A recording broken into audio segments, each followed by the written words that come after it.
এই যে লম্বা পাথরটা, এটা হচ্ছে লূত আলাইহিস সালাতু ওয়াস সালামের স্ত্রী। আপনারা বলবেন কেমনে?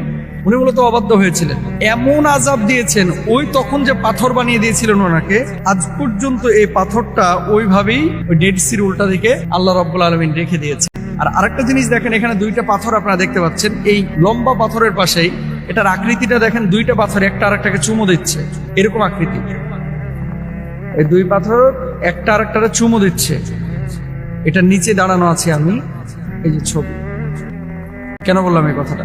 লূত আলাইহিস সালাতু ওয়াস সালামের স্ত্রীকে আল্লাহ রাব্বুল আলামিন পাথর বানিয়ে দিয়েছেন। যদিও এটা নিয়ে মতবিরোধ রয়েছে, কিন্তু আরবের অনেক বড় বড় শায়খ এটা বিশ্বাস করে। এবং ডেড সির পাশে যে পাহাড়টা আছে দেখেন, কথাটা কেন বললাম, সমকামিতার ইস্যু নিয়ে যে সমস্ত বিষয়গুলো আজকে আমরা শুনতে পাচ্ছি, বাংলাদেশে আড়ালে, প্রতিষ্ঠানে বলেন, প্রতিষ্ঠানের বাইরে বলেন, গোপনে বলেন, যারা এই মতবাদ বা মতাদর্শ যারা লালন করেন,